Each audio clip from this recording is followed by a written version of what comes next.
Hello, everyone, and welcome back to Here Be Dragons. I am your host, Steven Stark. You can call me Steve, Steven, Stev, whatever. Um, Joining me this week, back as usual, my internet husband and co-host, John Webster from John Webster Film. Hi, John. How you doing? Hello. And back by popular request, the actor hired to play Jared Kozal, John's internet alter ego. How you doing, Dr. J? I am doing well. I feel like we took a little bit of a break, and it's not because John fell behind on his payments. It was just that life sometimes gets in the way. But I'm very happy to be back with y'all right now to talk some Star Wars, one of my favorite things, as you well know. Right. Right. Like, actually, I feel like, Jared, you're probably a bigger Star Wars fan than I am by a pretty wide margin. And I consider myself a pretty big fan. But like anytime Star Wars comes up, it's like, Jared, and I'm like, well, duh, yeah, because John texted me earlier, and he's like, oh, I asked Jared to come on, and I'm like, I didn't think of this. Why? Well, because it's funny because originally I used to be like, Steven, can I invite Jared on this week? And he's like, you don't have to ask me, dude. Just, Right. just go ahead. So now I'm just like, yep, Jared's popping in. It's working as intended. Yeah. Excellent. But No, yeah, I don't Jared, like to. happy I was gonna say I don't like to quantify fandom, but I will say that Star Wars is very close to my heart, and I love being able to talk about it with people who are able to appreciate it on a similar level that I do. So that's why one of the reasons I always enjoy talking with you fine people. Yeah, because we've obviously disagreed. We're not going to get into certain movies that some people like and some don't. We're going to talk about The Mandalorian, which I'm happy to say I like. So I've liked it from the very beginning. And I guess, just to be clear, we're talking about the first half of Mando Season 3. Yes, indeed. This is, in fact, the way. Oh, gosh. I thought I had that turned off. Sorry. Did y'all hear that notification from my phone? Yeah. Okay. Well, I swear it's muted. It's just one of those things, I even have Do Not Disturb on. It's just an asshole. Sometimes. I just thought that was your phone replying, "This is the way," as the equivalent of Grogu's little baby talk. This is the way. So, just a top down, which is how I usually like to start things, a top down view, and we'll ask our guests first. 4 episodes into season 3, where are you at? So I am actually very much enjoying it. I've loved the show since the beginning as well, but I've had kind of an interesting relationship with it because when it came out, back in 2019, the movie, we still had Star Wars movies coming out, and then the second season was during 2020, and we all know what happened that year. But it's been a little while since we've had this specific show back in our lives. I mean, yes, we had Book of Boba Fett, which was kind of Mando 2.5, but it was still a different show. It was. And since then, we've had Obi-Wan Kenobi, we've had Andor. So this has been a while since we've had this very specific flavor of Star Wars. And to be honest, as we got closer and closer to the release date, I found myself getting more and more excited because I've realized I've missed it, and the half of the season has really lived up to my expectations and altered my expectations in a great way, in the sense that it's clear that this show has evolved, from what it was in season 1 and even in season 2, when it started to bring in larger lore components and more familiar characters.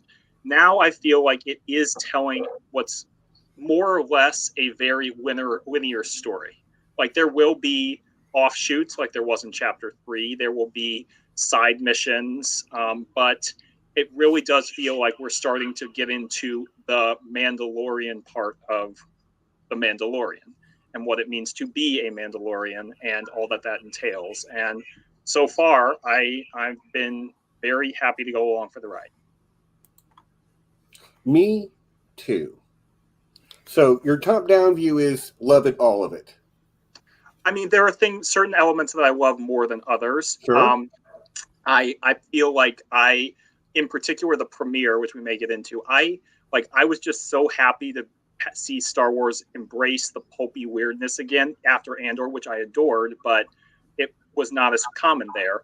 So when we had things like, as I'm sure we'll get into, Pirate King Gorian Shard, I was just like, this is just bonkers. And I can't believe that this guy exists in the same universe as Luthen Rail. But then we got into something much more emotionally profound in episode 2 with the kind of the quest of the soul for down into the mines. Mm-hmm. And then we had kind of more of a darker political thriller in episode 3. And then episode 4, I wasn't as wild about the main story, although I did feel that there were elements that were good, that were very thematically resonant. But it also contained one of the moments that has made me the happiest as a Star Wars fan in years, if not decades. And I think everyone will know what that is. Okay. So John, same question. Top-down view. Where are you at?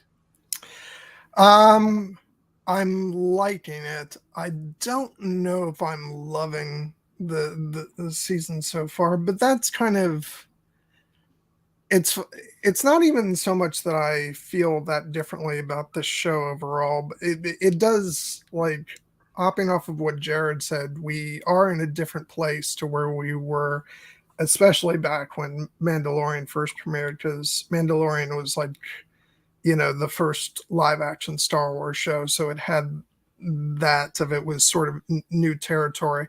And I'd say I'm still enjoying it about the same. There's some stuff that I'm kind of iffy on. I did not respond very strongly to the first episode. Okay. I couldn't really pinpoint exactly why that is. I don't want to, like, the last thing I want to do is get into comparisons of shows. And I've said before that I absolutely believe in the Star Wars buffet. I do think after Andor, it was easy to notice watching the first episode of Mando that, we were seeing a production filmed on, with stagecraft, and that these were kind of smaller sets. There were some bigger ones. I think they actually shot on the actual big set for what's the planet with that Grief Karga is on? Navarro. I think that was shot on a set this year versus what they did in the previous seasons. And then, there was you could almost guess, although I don't think this is the case just because of the timing of when they shot everything, but you could almost see the first episode as like the counterpoint to Andor, where there was so much wild and weird. When I saw Gorian Shard, I was like, what the hell? Because it's like, now Swamp Thing is in Star Wars. Oh my gosh. Yeah, I'll save it.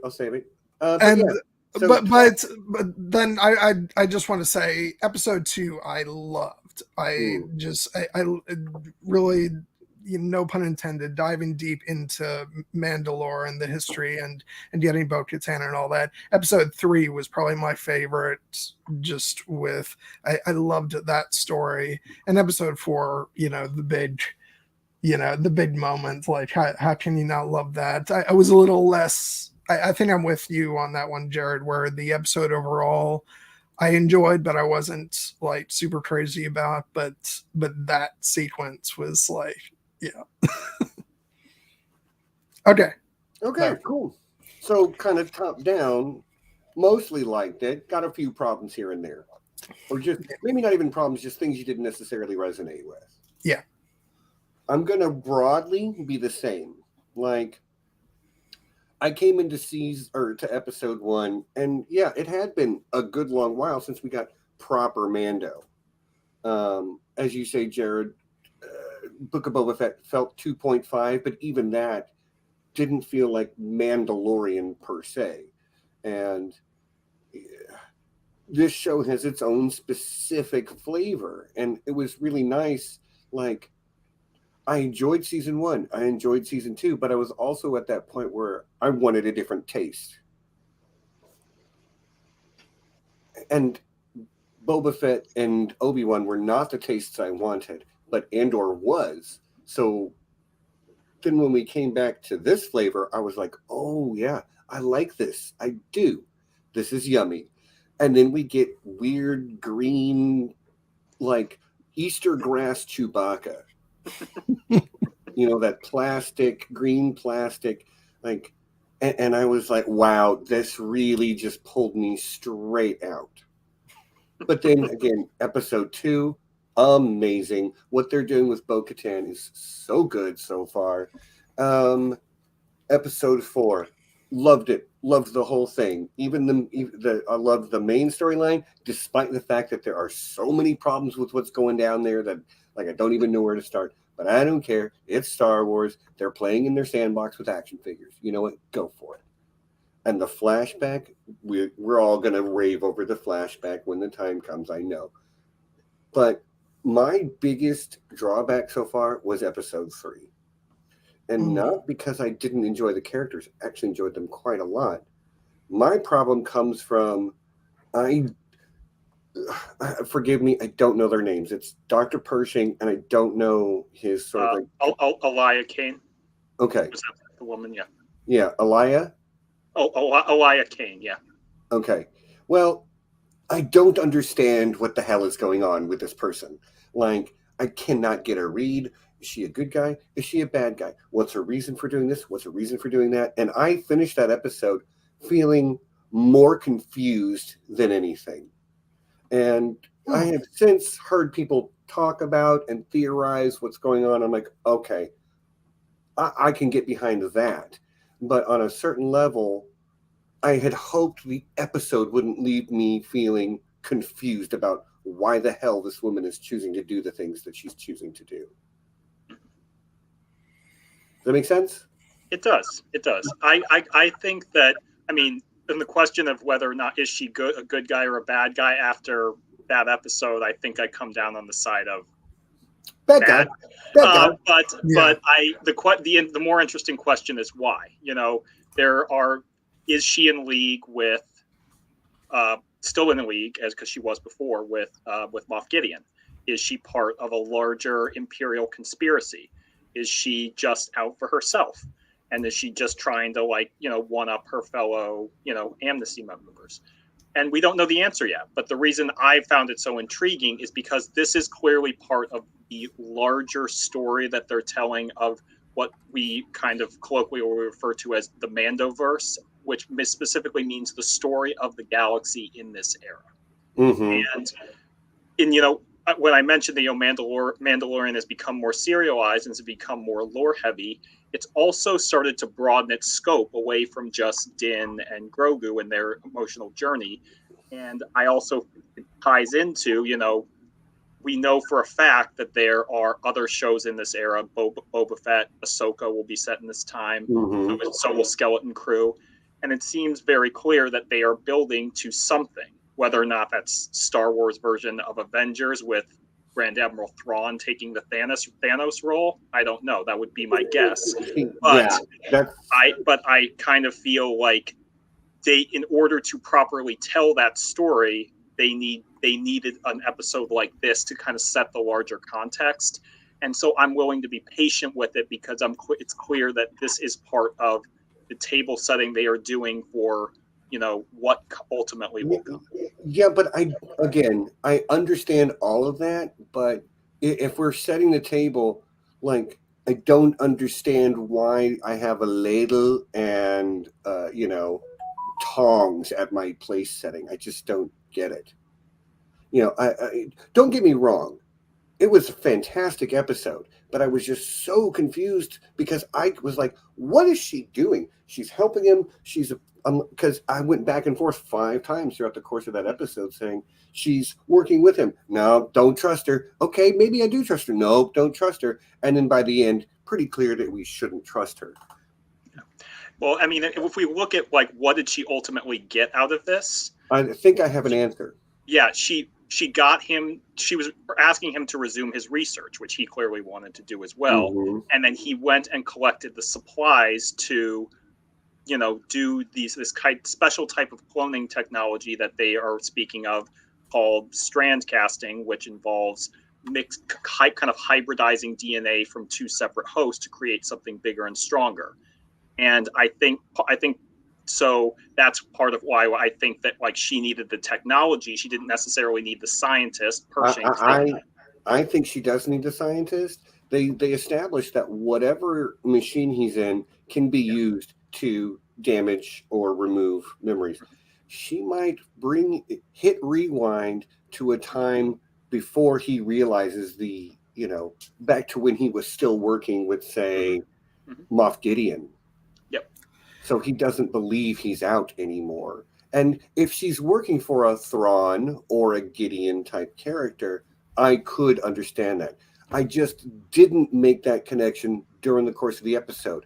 I wish I had. Maybe that says more about me than anything else, But that specific episode left me just scratching my head enough that I didn't love it, But then episode 4 came along and they gave me a dragon in space, and we have baby dragons too that we get to train to fly around on, and we bridged the gap between Bo-Katan and the rest of the Mandalorians. And anyway, I'm way off because I'm in episode 4 now.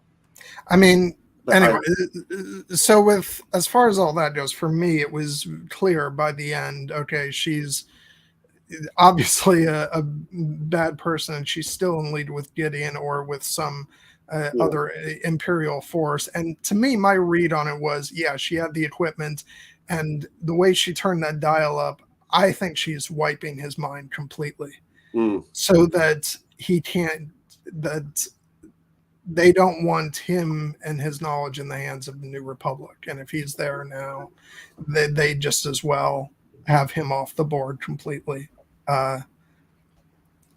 So that was my read on it, but I'm also waiting for when they go back to that story to get more information on that. I didn't need to know absolutely what the end game there was. I was intrigued by it, by what was happening, so that was enough for me. And the fact that in that moment you realize that, like, man, she just played him like a fiddle throughout that entire episode, and I feel sorry for the guy, honestly, but not that he hasn't done anything wrong, but no, he's coded as a very sympathetic character, and part of the reason I found it so effective was because she did her job well. Like that actress, Katie O'Brien, like she did an excellent job of selling that she truly was, either reformed or had goodness in her heart. And that scene where they were, drinking, eating space lollipops, and she was teasing him about the mountain peak Umat in the middle of the Coruscant Plaza. Like, I bought that. I thought that was, but I knew that she wanted something from him, and it's because he was so desperate for connection and for purpose, specifically with his research, that he saw what he wanted to see. We as observers knew that, like, she's doing this for a reason, but that's what I found so brilliant about the character and the writing and the performance was that, I remember her from the season 2 episodes, and like, I remember that she was this stone cold character who, like, I don't want to mess with her. Even though she's a small character, I was like, I don't want to mess with her. So in this episode, I had the feeling up the back of my neck, like, no, she's up to something. But when it came to that scene where she was teasing him with the with the mountaintop and all that stuff, and I laughed at that because the way it reads in the moment is this is a teasing, affectionate moment between these two characters, and this could be a sweet story. But then in the back of my mind, I'm thinking, no, John, don't fall for it. She's playing both him and us, so I would like, if I may, just to take a moment. This is Katie O'Brien, okay? Yes. She is wearing sleeves throughout this entire show. So I just would like to share this picture real quick of what this lady is working with. Yeah. I know that costume design was criminal. I just want to say. God in heaven. I did note on Twitter afterwards that there were a lot of people, specifically a lot of women, were let's put it politely and say thirsting after her. Mm-hmm. Probably with good reason. Not just women. Yeah. I just happen to know the actress in question is lesbian, and her wife was tweeting out a lot of very ebullient celebration. Hey, look, all I'm doing is appreciating the handiwork. She put a lot of time into looking like that. I should appreciate her hard work. That's all I'm doing. Yeah, and I won't dive too deep into this because I don't want to turn this into a whole political thing, but I did laugh at some of the posts who were gleefully, taking note of the fact that the show has replaced a transphobe with LGBT, big muscle build actress. It's a good trade. Right? You're not wrong. We lost Gina Carano, but we got Katie O'Brien. Yeah, good trade. She's off in the New Republic, Special Forces, and who knows if she does die on her way back to her home planet. Whoa. Her drop pod suffered a tragic. Anyway, moving on. I'm taking the shotgun approach today because it's Mando. I'm not doing start to finish it. It is more serialized, but it is still feel a little bit like this story than this story than this story. Y'all, Ahmed Best. I shed tears. So and my fanboy heart loved it, but my human heart was just so overjoyed for that man in that moment, and I didn't see it coming. And to be clear, the moment doesn't really matter how you felt about Jar Jar Binks, the character, because I think anybody can respond to just because of what Ahmed Best went through, and but I will say that as someone who has loved Jar Jar since 1999. This felt good. This felt really damn good. Yeah. No, I was obviously over the moon about this as well when it happened, and the biggest feeling I could just say was, in terms of my happiness for him, was some people were saying it's Jar Jar, Ahmed Best redeemed, or it's no, he was.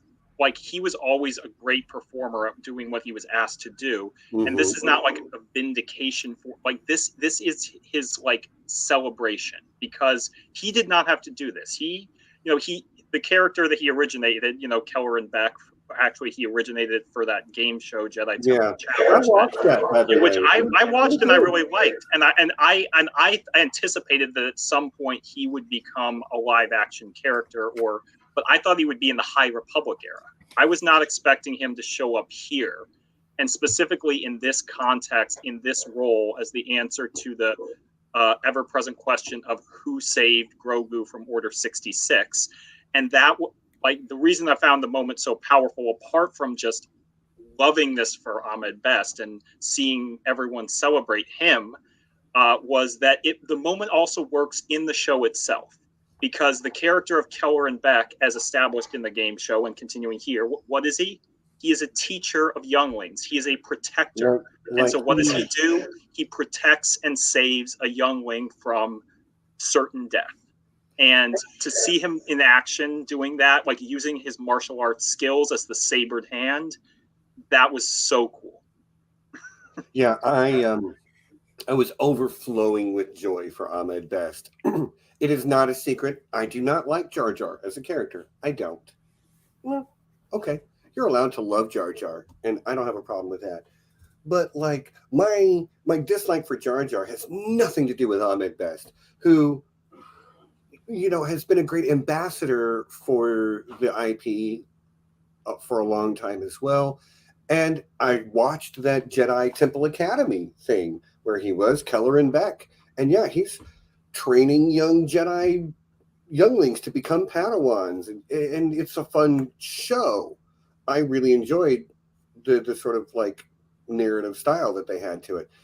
But yeah, it also was not lost on me that that like dean of younglings is the one to save Grogu, and it's actually so much better than it being Yoda or R2D2 or anything like that, which is a lot of what people were speculating. Like it would have been a known flashy character, and it wasn't, which I thought was so much better because it afforded the opportunity to grow this character. Because real talk, I watched some people react to this last episode 4, and some people are losing their minds that it's Ahmed Best because they love him, and other people are just like, who's this badass? And you know what? Either one is fantastic. You don't need to know who Ahmed Best is and the heartbreaking story of his struggle with, being Jar Jar and coming around and all of that stuff. Like, you don't need to know that to be like, oh, this guy's rad.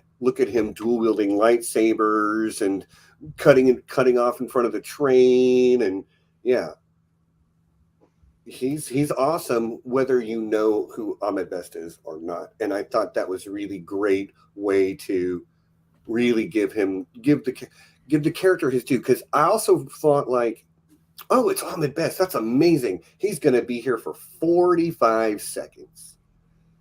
But he wasn't. He was for half of the episode. He was the main kind of on-screen character.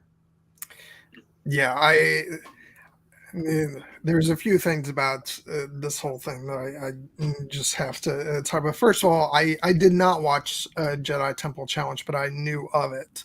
And I knew that Ahmed Best played a Jedi Knight in that. So when they were like dropping his name in the seconds before his reveal, I didn't know that was him. So I got like that door opening moment. It's like, oh my God, it's Ahmed Best. And yeah, it feels so good for me, who like the kid who saw Phantom Menace like loved it. Like, I'm wearing my Phantom Menace shirt right now. And then once he got on the internet about a year and a half, 2 years later, found out that, oh no, actually I'm not allowed to like that thing that I love. That was like one of my best theatrical experiences of all time. Nope, it's actually, everybody's decided it's garbage. And most of all, Jar Jar Binks. So, like, I have to be quiet about that. I have to keep it a secret. And so to then arrive at this moment where not only do we get the actor who played Jar Jar as a Jedi Knight saving Grogu, which, by the way, backtrack. I'm stealing this from somebody. I don't know who said this, but it's thievery. I apologize. But like, backtrack to like, the days after the prequels. It's like, oh, in about 15 years there's going to be a show about a Mandalorian. It's not Boba Fett, and he's going to have a mini Yoda kid with him, and Jar Jar, the actor who played Jar Jar, is going to save him, and people would have been like, screw you, get that out. And we're going to have Luke Skywalker in it. But no, like the things I'm describing, actually, they would have said, no, thank you. We want none of that. And to come now to a moment where those doors open and it's Ahmed Best as a Jedi, protecting Grogu, and people are cheering, people are excited. And you're right, Jared, this is not redemption for Ahmed Best. This is redemption for Star Wars fans. Yes. Like there were some there's some sins to be, to think be recognized, and this is just joyous for Ahmed Best, and I hope he's, I just hope he's happy, seeing the reaction that says, I want nothing but joy for him. Oh, the other thing I wanted to mention was the fact that not only is it Ahmed Best, but continuing the episode 1 love, who's he taking, Grogu to a bunch of, Naboo Royal Guard with the Nubian, ship, who knows? I think they're off to see Jar Jar. So you know what? That is, again, not a fan of Jar Jar. Just not. It is what it is. Never have cared much for the character. But if you give me a scene that has Keller and Beck talking to Jar Jar, I will eat it with a spoon and a fork at the same time. I think it is very possible. I mean, I'm not banking on it in terms of like an expectation, but he's taken, we have clearly not seen the last of that story, and so there will be more to tell, whether it's this season or, next season. They have a plan for, where he's going and who he's meeting. And I do think that it's someone in that orbit, whether it's Jar Jar or Bail Organa. I would love it to be Padme, but I don't think it fits at the time period right now. Because she's about to go off to Mustafar. Sabe, get Keira Knightley back in? No. You know what, John? John is like, twist my arm. Like, it's so close. It's like, I believe it's pronounced Sabe. Also, I'm going to give into my conspiracy theories right now. She only did one movie this year. She doesn't have anything else like coming up on the radar. I think she's been filming a secret, bit in the Star Wars show. But I'll probably be disappointed with that theorizing. But you know what? I would love that, though. I would love to see her as like part of the rebellion years after the death of Padme, still being hardcore out there. That'd be awesome. Yeah, because that's what's been going on in the comics. So like, it's there. They just have to get her on board. To answer this specific question, no, Sabe is, by the time of the original trilogy, specifically between The Empire Strikes Back and Return to the Jedi, she is very much alive and she is active in the galaxy. I think maybe that's referring to one of the other handmaidens who got blown up in Attack of the Clones. Yeah, it wouldn't Sabe. I'm gonna ignore that. I'm sorry, y'all.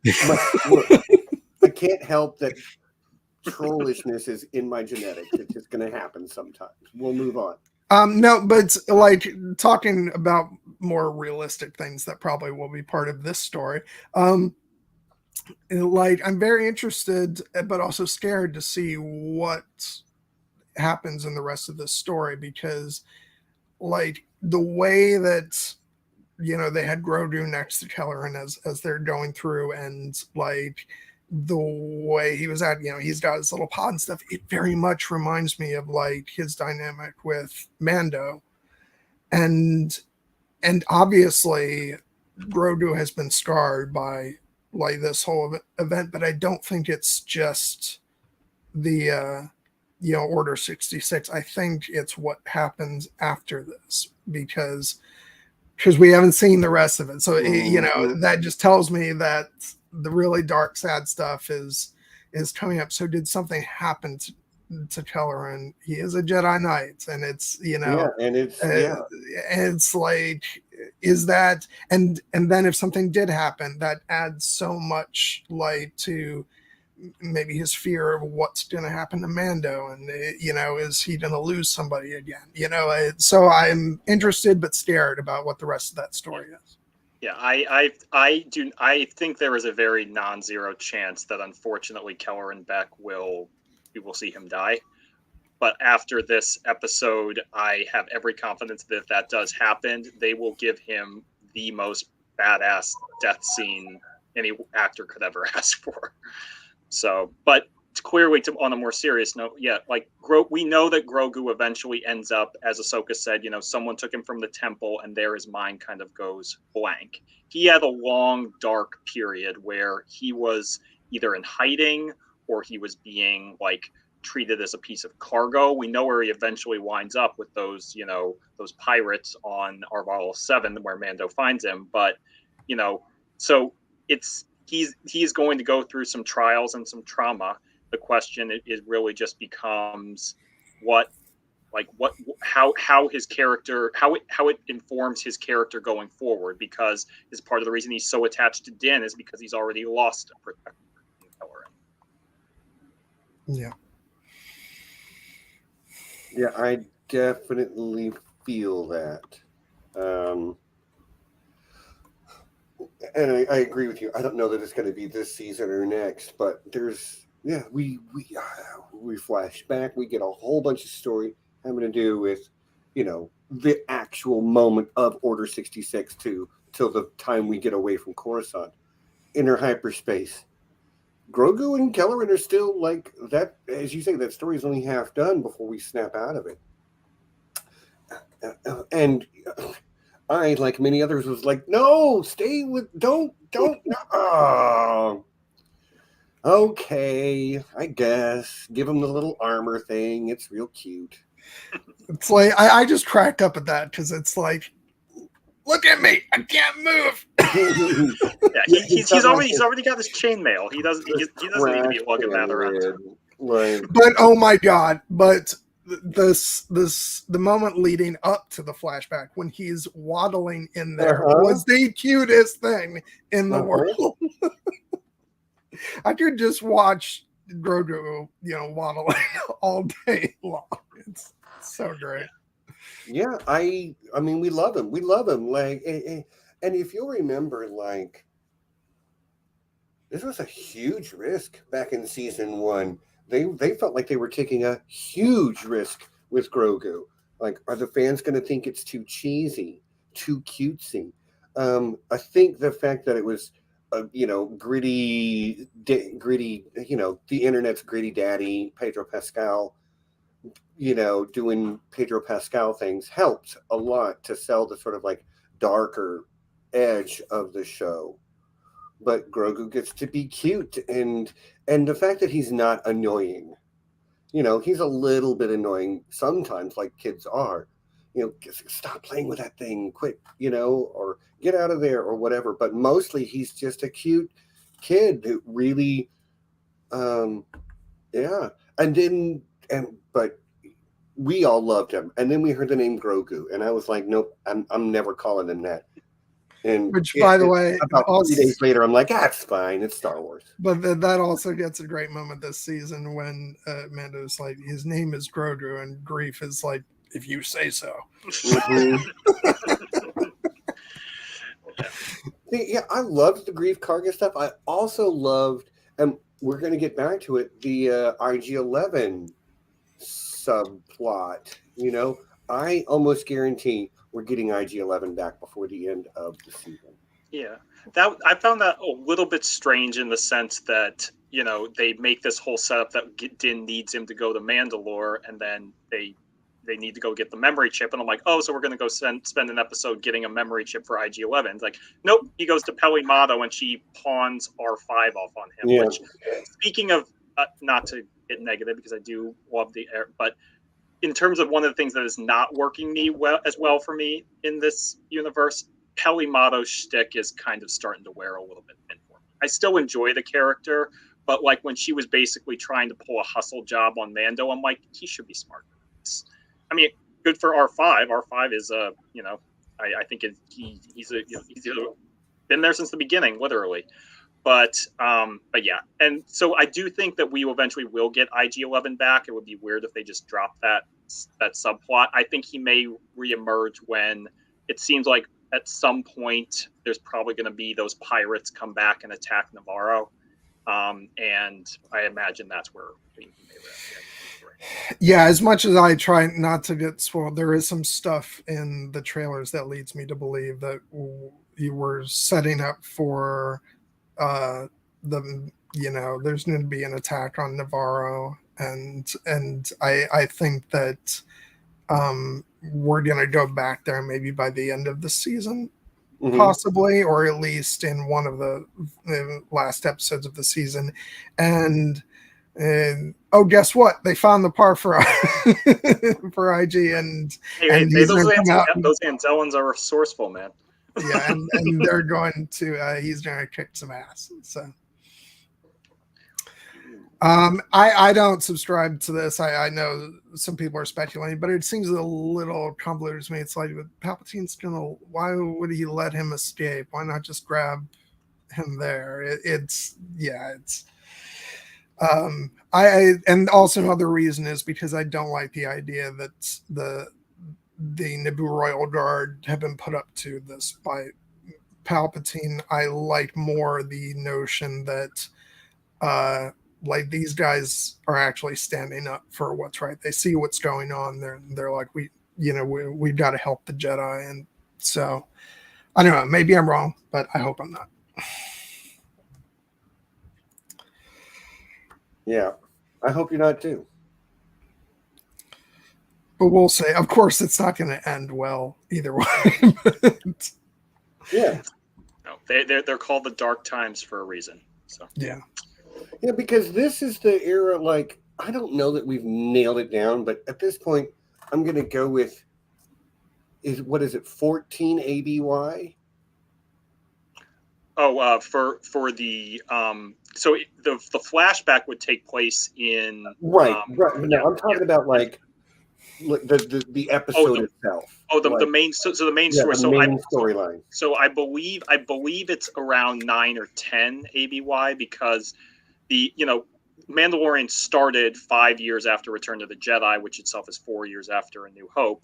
But where the confusion comes in is that Dave Filoni, or I should say Jon Favreau, has been very vague about just how much time passed where Mando and Grogu were separated. It theoretically could have been as long as a couple years. I'm not going to get into this, but I have a bone or two to pick with Jon Favreau over that, because I'm you can say that it was a couple of years, but I'm not seeing the evidence for that in the show. So I would say Grogu is more talkative and closer to making things that sound like words to me. Oh, that's coming. We're going to get his first words eventually. Oh yeah, and it's probably going to be a whole, like Dada or something. Yeah, I mean, there were people who thought, like, when after the mines in the beginning of episode 3, when Din and Bo-Katan were saying to each other, "This is the way," he made a babbling noise that people thought were like, was he trying to say "this is the way"? Seems like that's my headcanon. So I honestly wouldn't be surprised if we get his first words at the end of this season, because I think it's building up to that. Because first Peli was like, were those his first words? And then we get the thing with Din and Bo-Katan. And so I think, I think we're working towards that.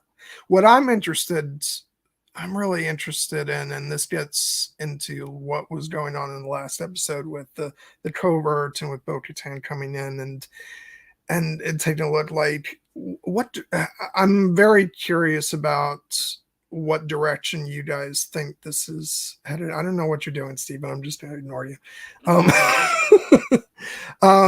Because I thought it was very interesting that I think this last episode showed us a bit of a balance. Like,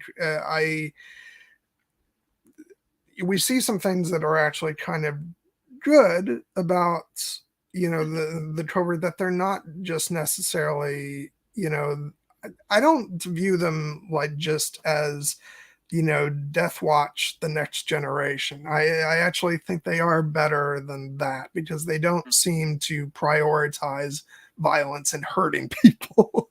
But at the same time, they do have some practices that are very concerning. And like, I said this to you on Twitter, Jared. I find it very amusing that apparently for every meal they've all got to scatter and hide behind their own rock. It's like, Really? Does this seem not very practical, but then again, this is a cult that has decided to live on the planet of the rampaging dinosaur monsters. Yeah, apparently they see it as the price of business. Like, oh yeah, every so often a pterodactyl comes and eats one of our children, or the giant dinosaur turtle, which is literally what it's called, apparently. This is like, and I do think the point is to show that they are so rigid in their dogma that it's like, even to the point of, can't we, practice some common sense here? But yeah, but I was really impressed that, like, first of all, they welcome back Din and welcome in Bo-Katan without a second thought, and nobody even questions that. Oh, you're going to lead the war party? Okay, we'll follow you. And Paz Vizsla is like, you're the leader of the war party. You have the honor of eating by the campfire. So there's no grudges being held, and I was actually kind of impressed by that. But at the same time, it's like it's a very rigid little society they've got there. Like, the whole not removing your helmet in front of other people is a big one, but it's just like, and then of course there's the very dismissive way that the armor treats Bo-Katan at the end of the episode, with the version of "this is the way" that stands in for, well, bless your heart. I had a completely different read on that. Okay. To me, the armorer was saying, all right, if she's like, I saw it was real. And she said, you're gonna see a lot of things. And she said, it was real. This is the way. The armorer is a true believer in the path of the Mandalore. So the idea of seeing a mythosaur, a real one, probably is not. She probably is like, oh yeah, you saw an angel. Awesome. I believe you. Yeah, but there's also the fact that, and even though what I just said about they welcome her in and stuff, there's still the fact that we know that the armor holds Bo-Katan and her family responsible for the destruction of Mandalore. She says as much in the Book of Boba Fett. So it's like, what she got going on in the inside of her mind. Like, I do think that she's probably not going to be happy about the fact that the one person to see an actual living, mythosaur would be a Bo-Katan Kryze. Yeah. So, I mean, I got you, but at the same time, you bathed in the living waters, you've been redeemed, you saw a mythosaur, you're going to wear a mythosaur pauldron, you just helped save a kid, you performed the highest deed in the creed by saving a foundling. Like, that is something that the armor says to her directly at the end of the episode, right before this. You need armor. Let me come make some more for you. Again, I think my read is the armor is like, you haven't taken you bathed in the living waters, you're redeemed, you haven't taken your helmet off. You belong here. Yeah, no, I kind of come down somewhere in the middle. I think the armor is an absolutely fascinating character because I think she is meant to. I do not think she is evil, but I do think that, as John said, she is rigid and she has a very structured belief system.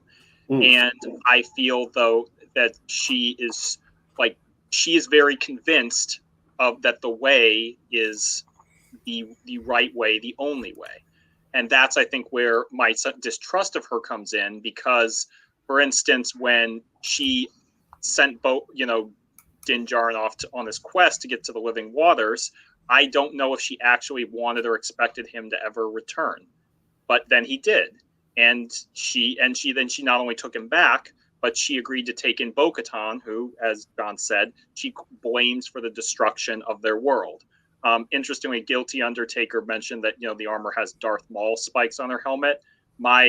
One of my pet theories, of which I had no basis for, is that the armorer might end up being someone like Rook Kast, who is a member of the Death Watch under Maul.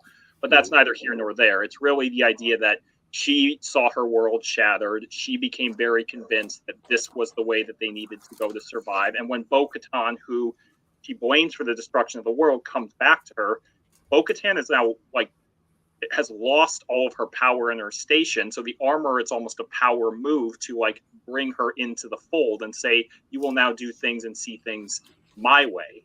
And so I saw that as kind of an uneasy setting, but then she did actually seem to show genuine affection and respect for Bo-Katan when she proved herself with, you know, the plan to save the young Ragnar Vizsla. So I do not think that she is an evil character, but I do think we are meant to be questioning her. And I do think that eventually it will be there. There will, if this show is about the return of the Mandalorians as a true people and power in the galaxy, I do not think the Armorer's way is going to end up being the way. I think that by the end of it, it's clear that whether it's Din or whether it's Bo-Katan or whether it's Grogu, there will be a new leader who emerges, hopefully one who is not quite as rigid in their beliefs, from everything from the helmet to just the structure of society. That actually raises another thing, because I'm sort of placing my bets on, and I'm prepared to be completely wrong about this, but I'm going there. I think we're going to have like significant helmet removals at the end of this season. Yeah, I think you're right, John. I see this moment where Bo-Katan takes her helmet off after having won everyone else's like respect. She'll be the one to take it off and be like, follow me back to Mandalore. I'm calling it now.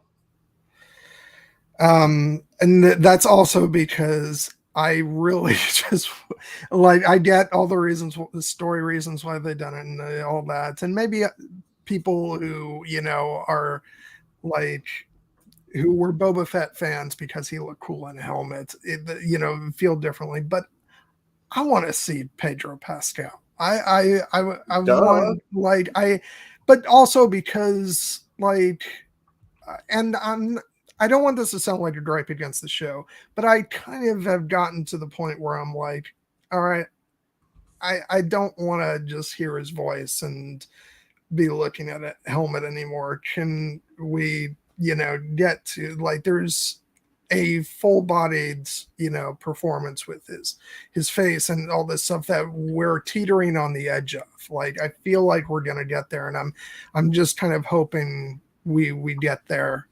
you know, at the end of the season. Because even if everybody else doesn't, I gotta believe that, like, his character arc is leading him towards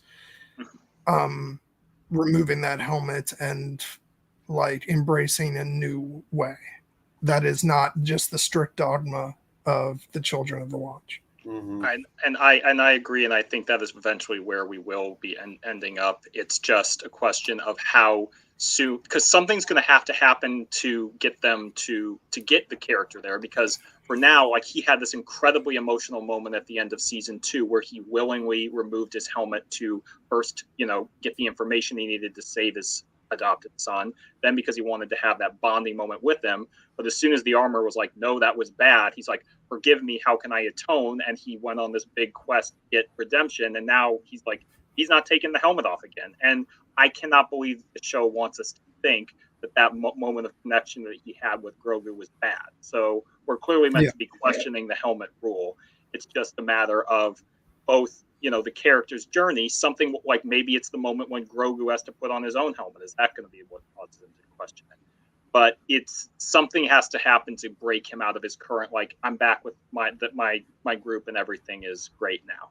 I will say there is also the logistical thing. It's not always Pedro in the suit because of, you know, he's all filming The Last of Us. True. But I will say that on that front, I am very happy that they have started crediting Brendan Wayne and Lateef Crowder in the main credits, because they are playing the Mandalorian for actually most of the show, like, physically.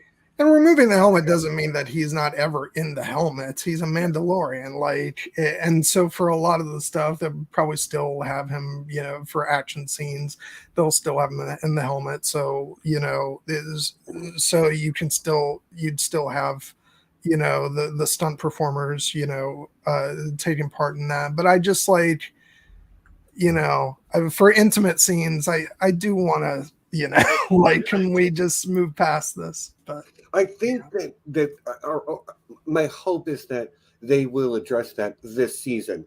They'll want to create an atmosphere where they can remove their helmets.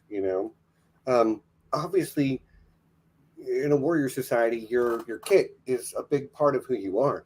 But like, guess what? The Spartans didn't sleep in their armor. They didn't even march to war in their armor. You watch that movie 300, not a good movie.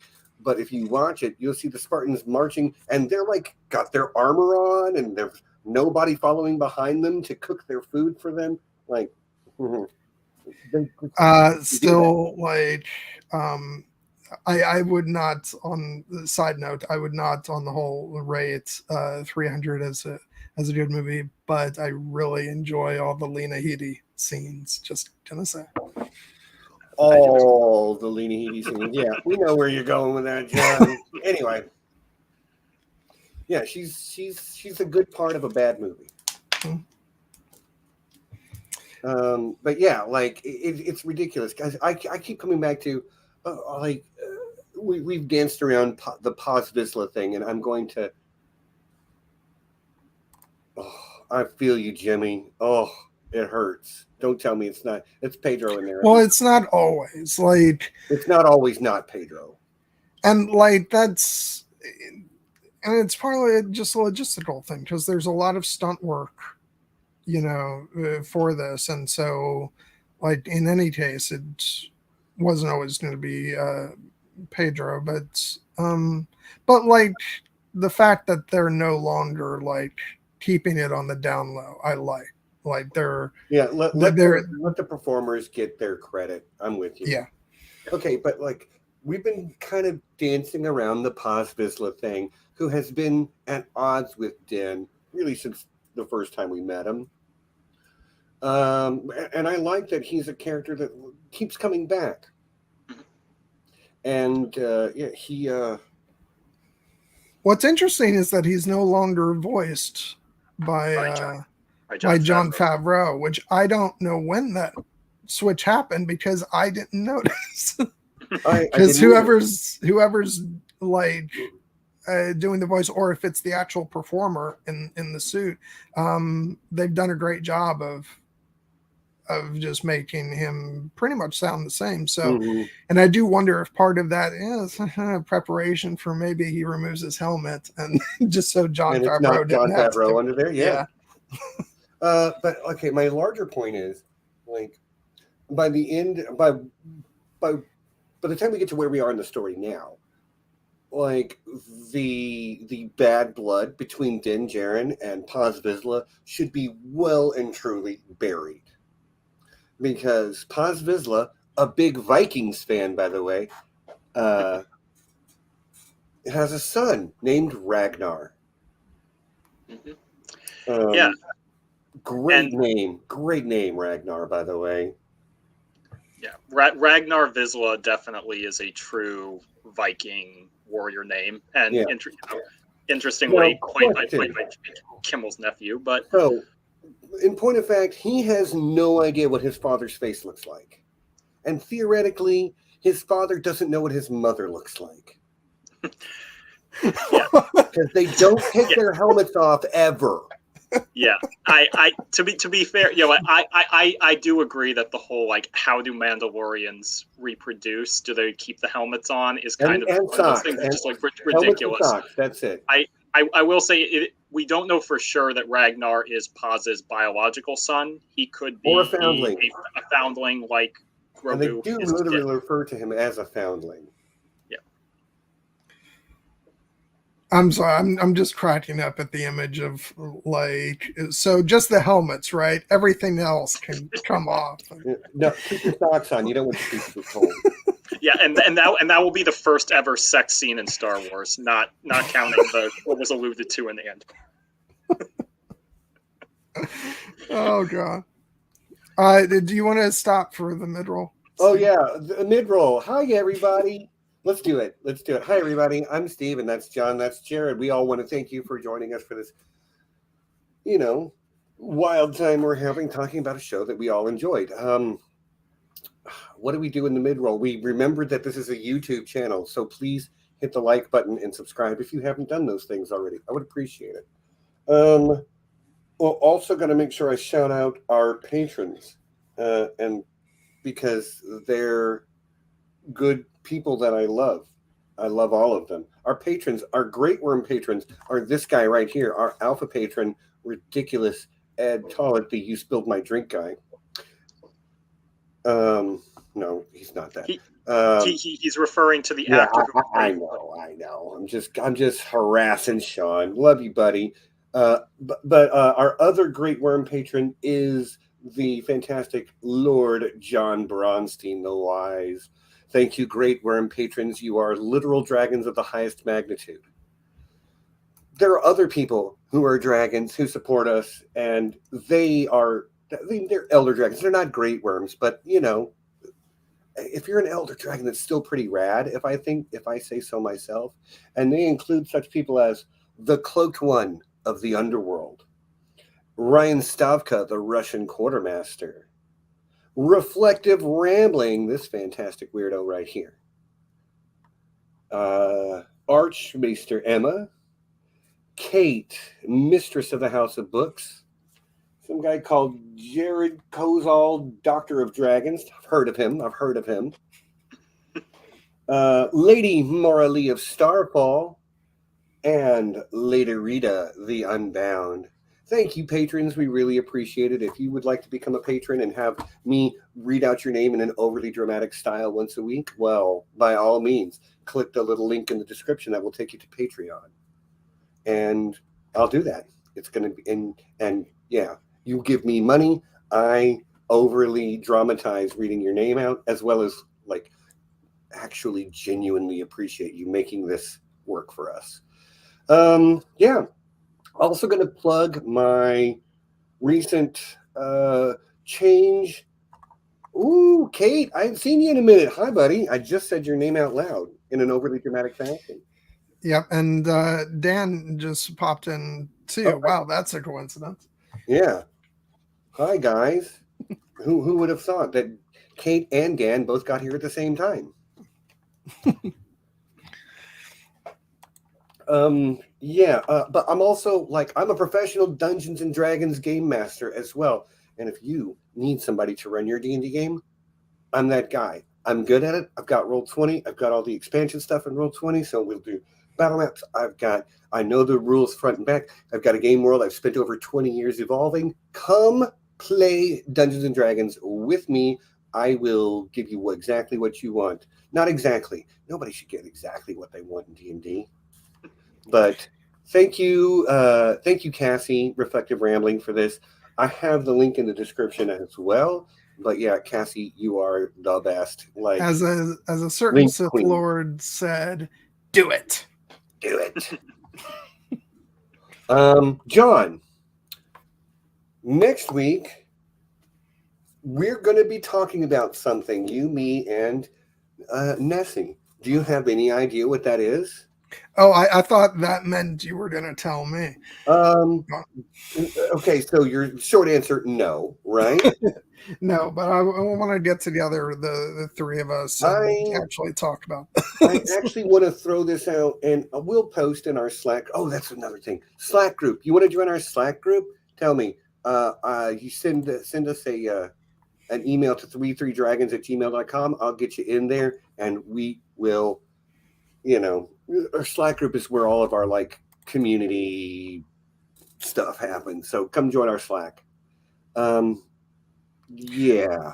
I have a question for you, Stephen, and the answer might be no, because I know neither you or Nessie was very positive about what you had seen of the second season.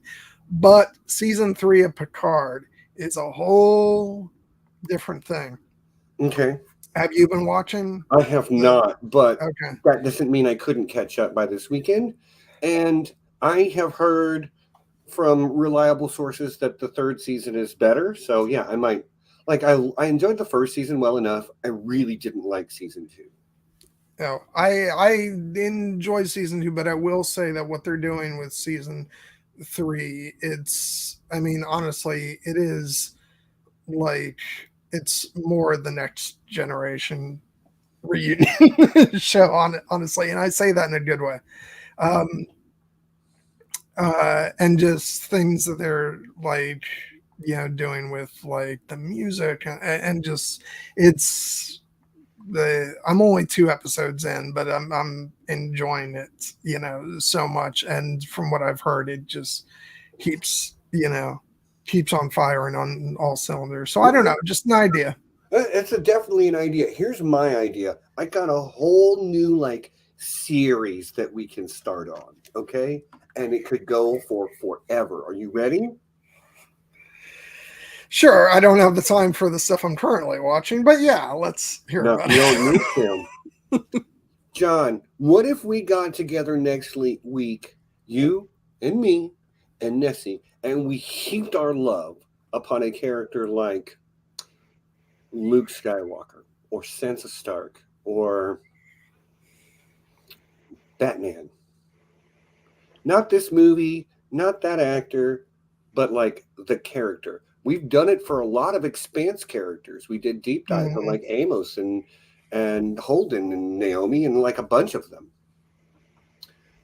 And so yeah, it's been like a thing. I thought maybe it'd be fun to just like, oh, let's have not talk about a whole movie, but a character that might appear in several movies, Anyway. That's it. I don't want to commit to a certain character yet. I'd like to and I would also like to like put it to our fans and stuff, which is why I brought up Slack, because I'm going to post in Slack as well. Like, what characters would you like to see us do? Now, it has to be something I know enough about to have an opinion. So don't ask me about which Doctor is the best, because y'all know I'm not a Whovian. I can't answer that.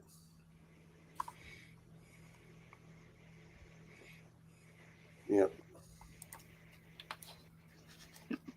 Anyway, just the thought I had. Character deep dives, because I can sit and talk about Luke Skywalker for 2 hours. Easy. Jimmy?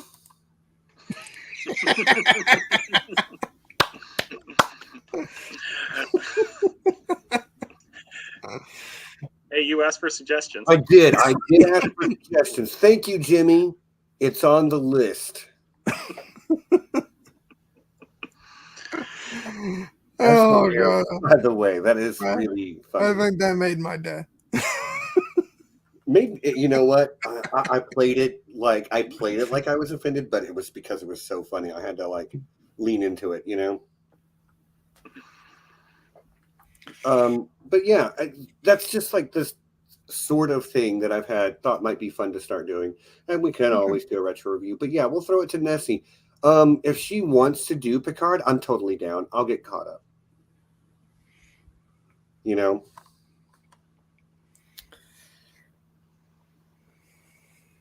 Anyway. Yeah, I'm not even sure, like,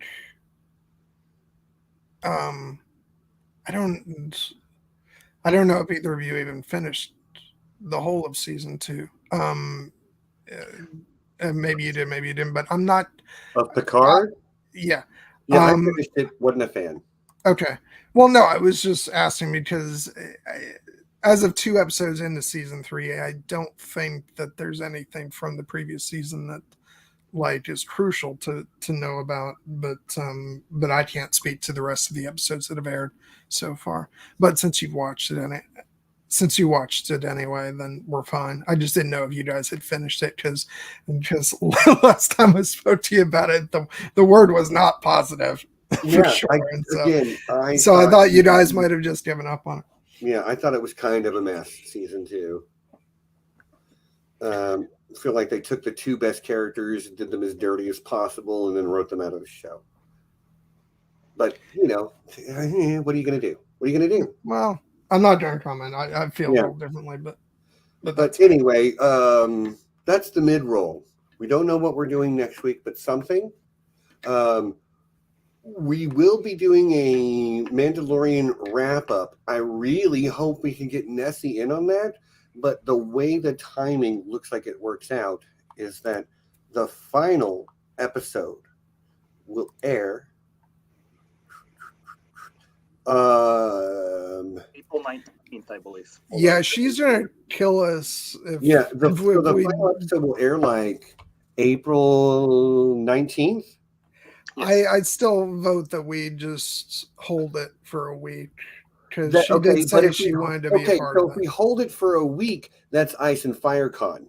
Oh, wow. And then we hold it for 2 weeks after that to get Nessie back. So it might just be a while before we get to the back half of The Mandalorian. We'll see. But I did want to say that we'll have to ask. From now, we will have no content on this channel because John and I will be holding hands at Ice and Fire Con.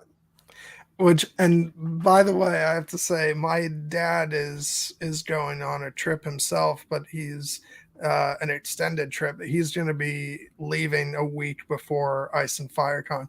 So, man, I'm going to be ready for people when I see you guys.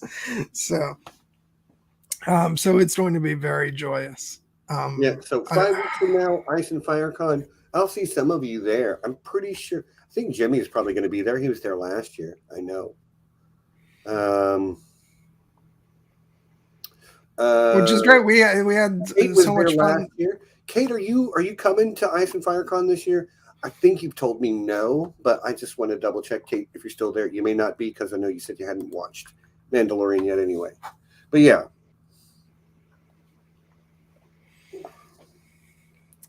But no, I can't wait to see. Oh, you poor man! They're making you watch the Bad Batch before Mando.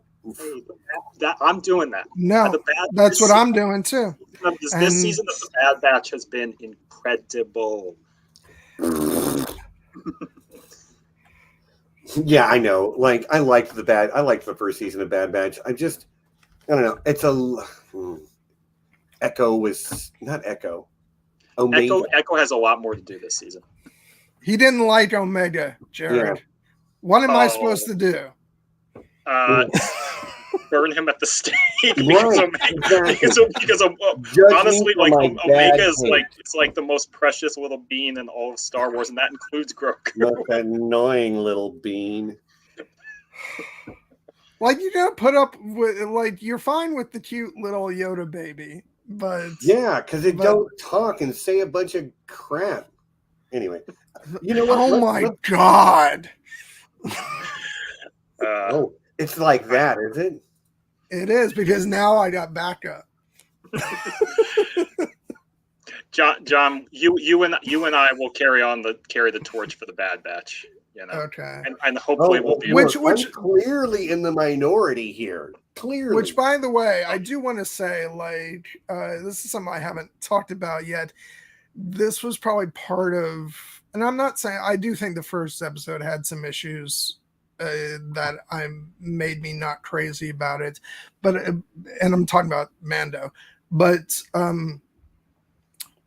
definitely part of that was the fact that I have been really pissed off about the fact that they started airing Mando while Bad Batch was still running, because it's taken all the attention, and it's like this was completely avoidable. And even when they were originally airing Bad Batch season 2 earlier, it was going to be at the same time as Andor, and it's like, where's the love? Where's the respect for animation?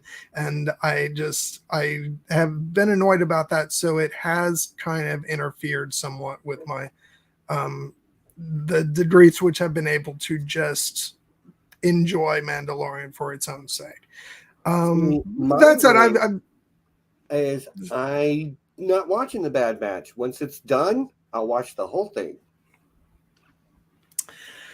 But I will say that episode 2 of Mando season 3 was a great episode. It was not the best episode of Star Wars that week, because that was the episode The Outpost from the Bad Batch. And Jared, you know what I'm talking about. My God.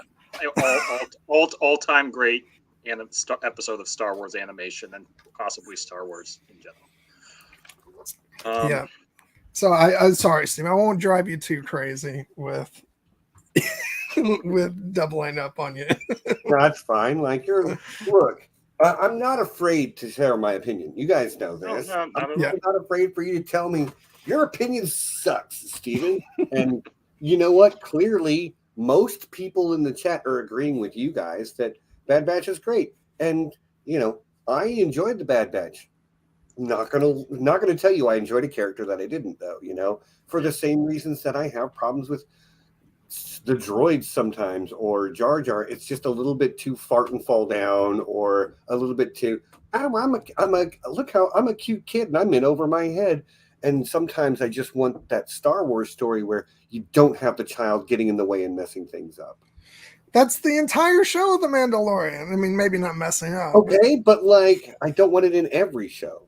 And it is what it is. Look, we're going to talk about The Mandalorian, not The Bad Batch. Well, but I do want to say that, like, something relevant to talk about both shows. The reason why I have loved Star Wars animation so much is because, like, it's boundless what you can bring from imagination to reality. And one of the problems that I'm still having with Mandalorian, and it's kind of one of the issues I've had kind of from the beginning, is that, and this goes back to what I was saying about the stagecraft technology, is that you can have backgrounds that look very vast, but you can't escape the feeling that some scenes are on a smaller set, and you don't have that problem in animation because it's whatever you animate, it's there. And what they're doing with Star Wars animation now is so breathtakingly beautiful, and I'm the not scope going to deny is that it's beautiful to watch. and I say, like, I enjoyed the Bad Batch overall, and like, so that and that's fine. I'm trying not to make it so Right. much about that show, and this is where and Jared, I'm sorry, because I don't want to take this into a direction that you're not going to like, but that's also what I liked about Andor, was the scope was so, like, massive, and because so much of that was shot with, like, locations, and the sets were enormous, and so I just wish we had a little bit more of that with Mando. I think there's a sweet spot to using, like, vast location shooting and also stagecraft, kind of what they did with House of the Dragon, like a mixture of the two. And so I'd like to see a bit of that with this show, but the storytelling is still great. So at the end of the day, like, that's gonna win me over. I want a little bit more visual splendor. I agree. I mean, Andor definitely leveled up in terms of the look and feel of, it reminded me of, the incredible locations we saw on Game of Thrones and House of the Dragon, as you mentioned. So, and the storytelling was great too. As you said, it's the Star Wars buffet. There's something for everybody. Mm-hmm. And at this point, I do feel like the kind of specific pulpy vibe of The Mandalorian was something that I was craving because we hadn't seen it for a little while. Yeah. But as you all know, like, I love pretty much everything that we've got in this galaxy. So I'm always happy to look on the bright side or look to the light whenever we find it. One thing if we're steering the conversation back to Mando, that I'd like to kind of discuss with both of you, because we've kind of talked about her a little bit, but I think she merits her own discussion because she has kind of become the co-lead of the show, is Bo-Katan. And I think maybe a good starting point would be specifically the idea of that episode 2 that we all seem to really, really love, and the moment when she actually saw, Mythosaur. She saw the Mythosaur at the kind of the end of what had been kind of a period of darkness for her in her faith in the Mandalorian culture and people. And I think one of the reasons that I responded to that so much was the idea that, there's this idea that's kind of a meta idea, but it's also in the story itself, of this idea of, like, the myths and legends as the power they hold. The whole in The Force Awakens, that's why I love the Luke Skywalker. I thought he was a myth. And the Mandalorian, the Mythosaurs, become this incredible symbol of their culture, but she didn't believe it. She thought it was just, she had kind of lost her faith. And then for her to, and after having lost all of her followers and lost the Darksaber and lost her family, and she had nothing really, and she didn't even want to go save Din. She wanted him to leave her alone, but she goes on this quest and she finds this eternal symbol of the Mandalorian culture still alive. The Empire did not kill it, and just the way that the camera like zooms in on her face at the end of that episode was so like powerful to me, because it's clearly something has changed in her. Now, whether or not that's something that she is, I like to think she's changing for the better. I must admit I wasn't expecting her to go join the Children of the Watch, but we have now ended 3 consecutive episodes, not on Din, but on Bo-Katan, as she is kind of figuring out her place and what it means to be. It means to her to be a Mandalorian. I just find that fascinating. To paraphrase the immortal Morpheus, she's starting to believe. Yeah, but I just hope she doesn't go too far with that. I want I get why she's, because she's had her kind of world rocked by the fact that holy shit, that thing's real. For another Matrix line. But I want to see her actually. I want a middle ground to form here. And foresee that as being the most likely outcome. Which, by the way, is speaking of Bo-Katan, love, of course, the throne pose. But no, what's great about that is I really loved that. I think we're inclined back when she first shows up in season 2 to kind of nod our heads yes when she's like, your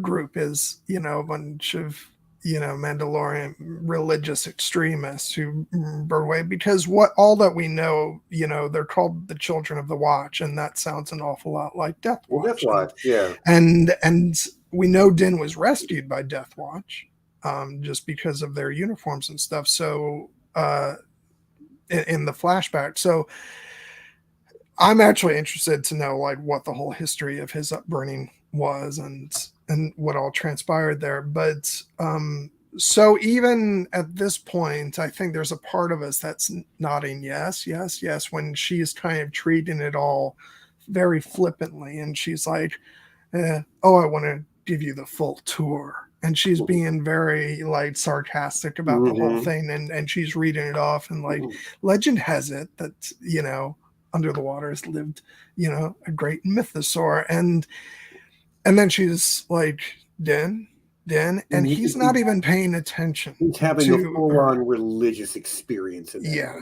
And I think, and she recognizes that, and it kind of takes her aback, and she kind of realizes that, this moment isn't about me laying out my baggage over all this. This is an important moment for him.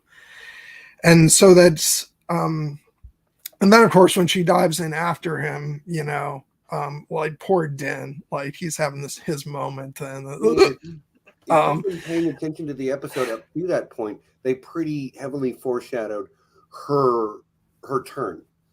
Din gets captured. We see him fighting with the Darksaber early on, and it's heavy and cumbersome still for him. I mean, it's very effective when he lands a blow, but he's still struggling against it. When she shows up to save him later and uses it, it is like butter in her hands. She's smooth and controlled with it, which we know that it's sort of for lack of a better term, like a psychic link that the wielder would have with it. It just says to me that the show is called The Mandalorian. And yes, The Mandalorian is Din Djarin, but The Mandalorian is also Bo-Katan. and the Armorer, and Paz Vizsla, and probably Grogu too by the end of this story. But I think the title could apply pretty directly to Bo-Katan this season as well. Last season it applied to Boba Fett pretty heavily.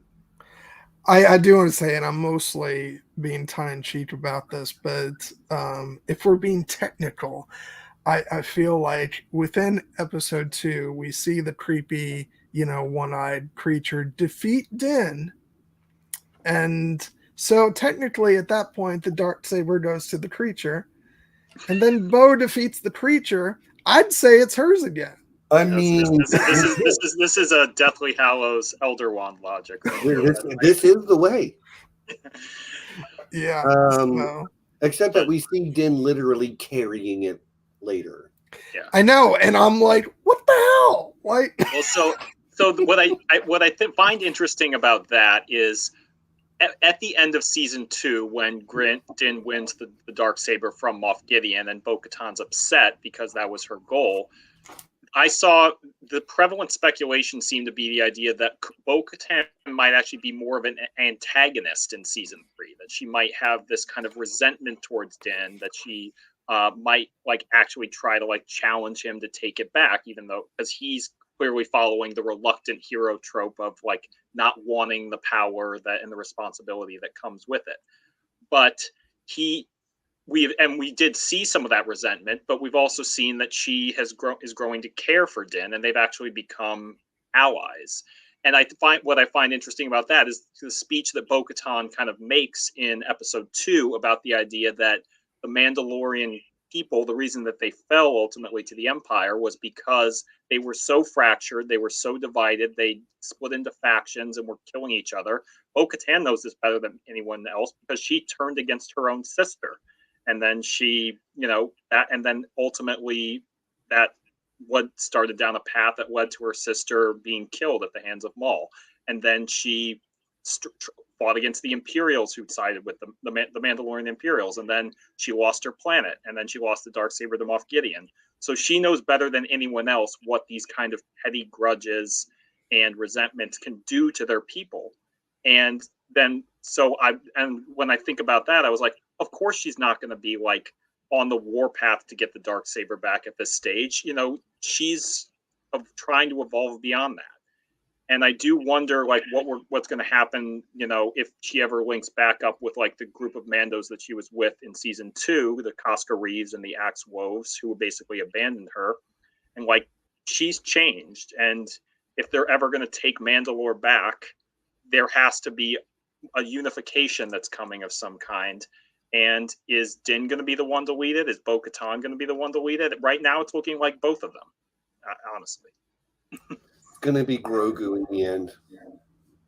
I do think that ultimately is where I mean, probably not this story, but let's fast forward 50 human adult, Earth years. There's some story about Grogu being the leader of the Mandalorians. Character has got a lot of legs in him, I think. And I'm actually really curious to see what's going on in Grogu's head. How on board is he with the idea of he chose to go with Din over being a Jedi, but is he fully yet on board with this idea that I'm going to take the Mandalorian creed and I'm going to, do all this stuff, because we can't hear what he's thinking. So not yet anyway. So that entire moment where he goes in and, he's with the armorer and all that, I kept being like, what's his thought process, listening to all this? Yeah, I do think it'll be interesting to see how Grogu evolves as a character once he starts talking, because he's going to have to.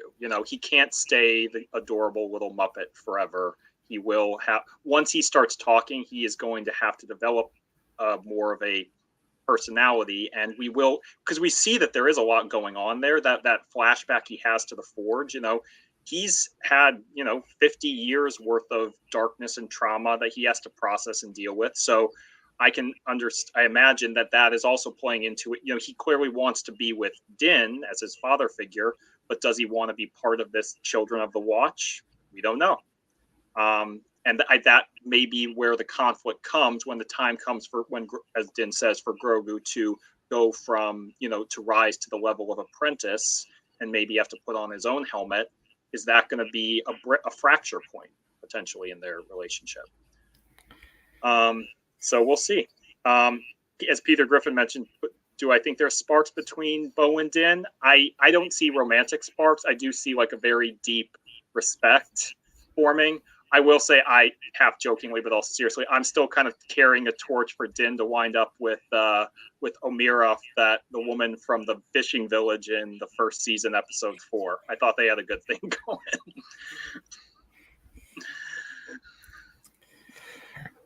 But yeah, no, it all depends on how things progress this season. Is there going to be a new way before Grogu actually has to make that decision? Yeah. Prediction. The last line of the season is Grogu saying, "This is the new way." Don't know. Oh God. Oh, yeah, which by the way, speaking of groan-worthy lines, I will take issue with. That's using your head. Oh yeah, that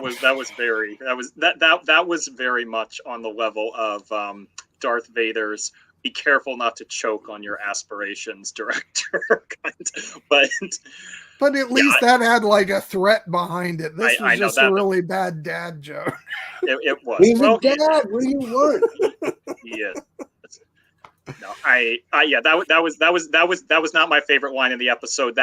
My favorite line in the episode would have been "no squeezy" and "bad baby" from the end. Oh my!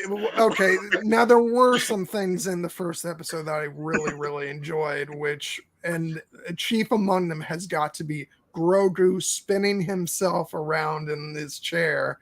With the Force, which is great. I loved Grogu's interaction with the little droid repair aliens. Yeah, the Anzellans, aka the Boba Fricks. Carl Weathers kept like repeating what they were saying, even though you could really understand what they were saying. That is such an example of, I would call that like not the most intelligent humor in the world, but it was so like dumb that I was laughing hysterically. Well, because at a certain point, Din just, even with a helmet on, you can still tell that he's just glaring at him. Or rolling his eyes. Yeah. It's good. But no, yeah, when Grogu is just grabbing onto the Anzellan and Din's like, no, not a toy. Or not a pet. Yeah. No, I never anticipated that Grogu would squeeze an Anzellan like a little teddy bear, but it's like, they gave it to me and I loved it. So. I really enjoyed that. Is good stuff. I'm going to agree with what you said about the Amy Sedaris character. Most of her stuff is a miss for me at most of the time. I will say, when she's speaking Jawa to the Jawas, I died because it's so good.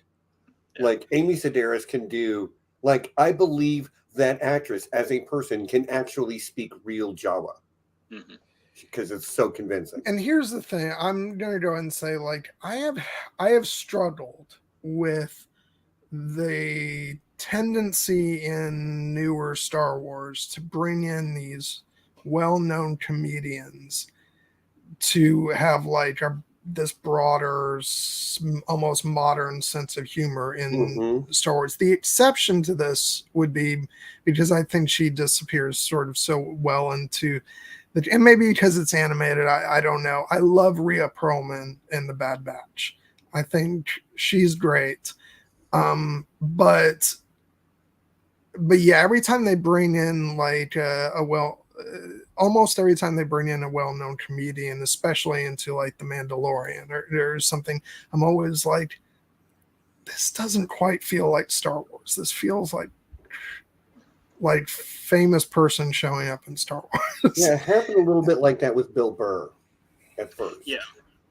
Like, yeah, I did not enjoy Bill Burr's first episode. That episode is actually probably one of my least favorites of The Mandalorian, which is interesting because it's Rick Famuyiwa who's done some great episodes. But he kind of redeemed himself with his second appearance in season 2. I thought, when he became a more substantive character. I will say I take exception to that because I think episode 6 in season 1, I actually love that episode, but and maybe it's because I was never super familiar with Bill Burr, but yeah, I do get that. It's a little bit much, but he delivers such a great performance in his second episode that you're right. That's, it really works, but yeah, it's like even in the first episode of Mandalorian, where I don't know the comedian's name, but the first Brian Posehn, the guy from. Oh yeah. Was he in the episode 1? I don't remember. He got eaten by the giant. Oh no, not even that. The first bounty that Din. Horatio Sands. Back in episode 1, season 1. Yeah. Yeah, and there's just like something about his performance that does feel very. This is comedy in a very, very obvious way, the way he's delivering his lines. And I'm not like, that's not against him. He was doing what he was, told to do, but it's just not my favorite flavor of, of sort of humor or performance in Star Wars. I don't think it particularly works for me. But yeah, that's and that's kind of where I fall with Peli. I get why people like the character, but it just something about it doesn't quite work for me. A little of her goes a long way. Like she just because she is, she has a very specific, function and presentation that she does throughout, which is basically that she's always kind of trying to educate and kind of talk down to Danning, like you don't know how life really works, buddy, kind of thing. I actually thought it worked incredibly well in that episode of the Book of Boba Fett, the episode 5, where they build the N1. I really enjoyed her there. But in this, I love that whole section. I think that's really good, and she probably. And I think she works really good as a result of that. And, I just love the whole thing with, repairing the N1 fighter. And yeah, and a lot of times Star Wars, I love Star Wars humor. It's something I've noticed with some of the live action shows that for some reason I just rub up against it in a weird way. Which is not to say anything against any of the performers, because, I'm not going to fault them for doing, I believe that it's exactly what they're being asked to do. It's just, yeah. So it is what it is. Horatio Sands is the actor you're talking about from the first episode. And yeah, Mando is a little hit or miss for me. This season has been really good. I talked about my difficulties engaging with episode 3, which I feel like is a thing that will get solved as the season goes on, it's probably mostly solved now because somebody said, what if it's this? And that makes a lot of sense. Again, maybe it was just I was having a smooth brain day that day when I watched it, and I'm like, what is happening? I don't get it. But no, I really have enjoyed this season. And I can tell because I'm excited and theorizing about what's coming next, which is not a thing that I have been doing a lot with Star Wars. We've talked a little bit, John, you and I privately, about a little bit of franchise burnout here and there with certain things. And Star Wars is one of those for me. Like, nothing will ever remove it from my heart. Always going to love Star Wars, but there's been a lot of Star Wars, a lot of it the last few years, and it can just be a little bit too much sometimes. I need the palate cleanser. I'm a multi-fandom nerd, you know.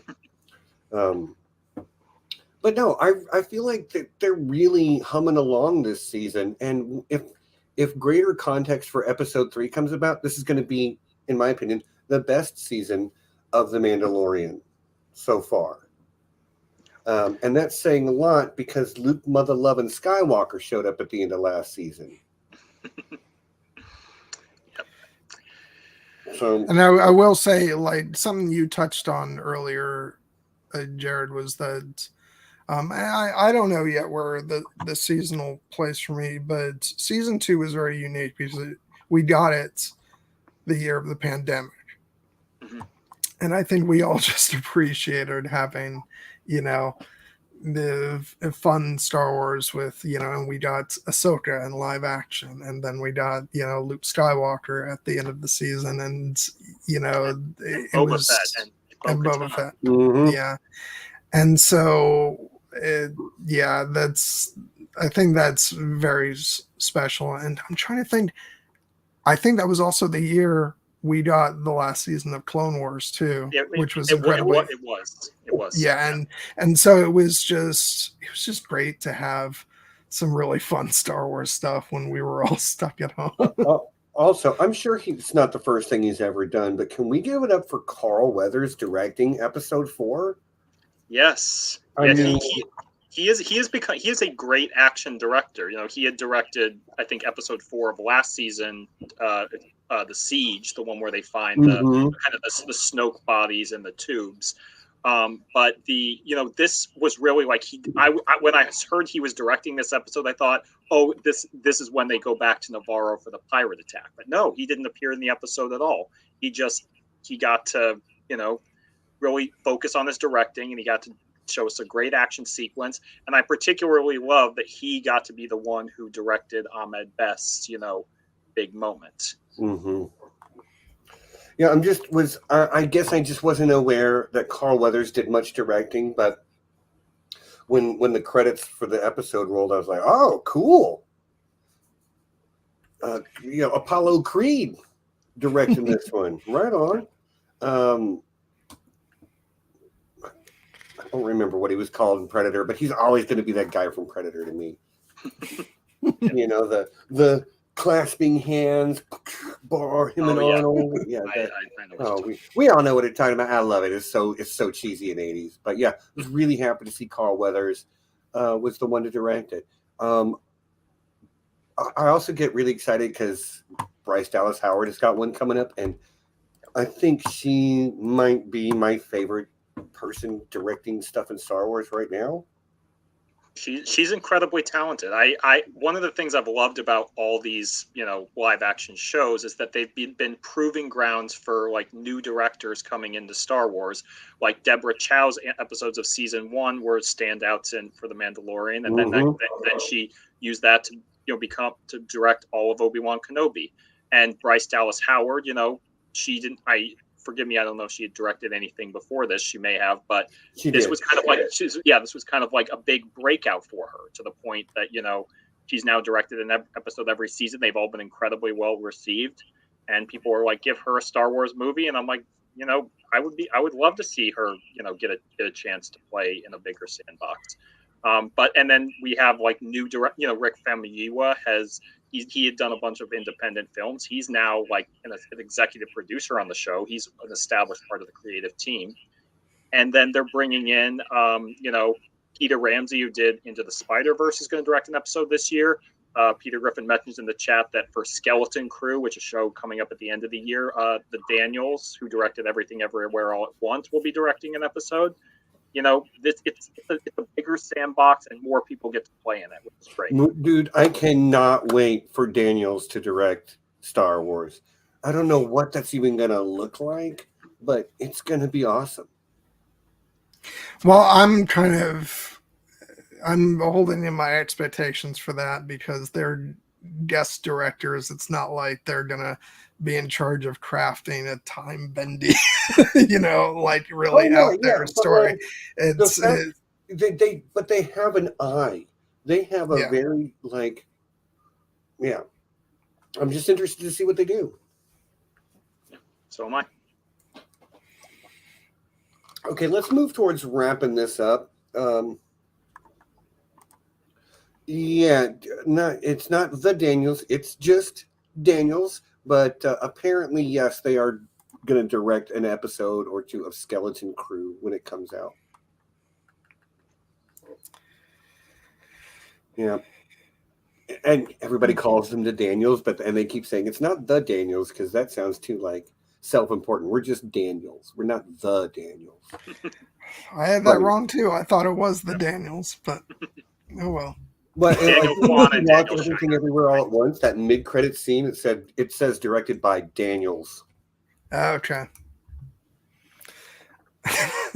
Sorry, side note, because I never got to come on and do that stream with you guys, but the fact that it has end credits in the middle there just cracks me up. And I remember being like, what the hell's going on? And if you'll forgive me, because I love that movie, it's Michelle Yeoh playing Evelyn Wong, but in the movie credits, it's Evelyn Kwan because she never married Raymond Wong or Waymond Wong. Good attention to detail. Or Wang. It's not Wong. It's Wang. Waymond Wang, Evelyn Wang, but then Evelyn Kwan in the credits in the middle of the movie. That's not really that thing is a freaking masterpiece. All right, Star Wars. Trying to think of anything I didn't. Think of something I haven't talked about yet. So, I'll just say I was enormously relieved that they brought in those giant dinosaur birds. Yeah. at the end of episode 4, I was like, pterodactyls. Okay, yeah, and I don't know what they're actually called, but. And because I was like, you just killed their mother, they're by themselves, and it's like, oh, okay, but it's also kind of unintentionally funny because Bo-Katan's like, and I have some newfoundlings. It's like, okay, so how feasible is this going to be? But yeah, no. Yeah, I think it's cool though because they tamed and rode the mythosaur. We see Boba Fett riding a freaking Rancor later on. We definitely see Din riding the I don't remember what they were called. Blurgs. Yes, the blurg. Yeah. So, the idea of riding a thing is a very Mandalorian thing, I would feel. Yeah.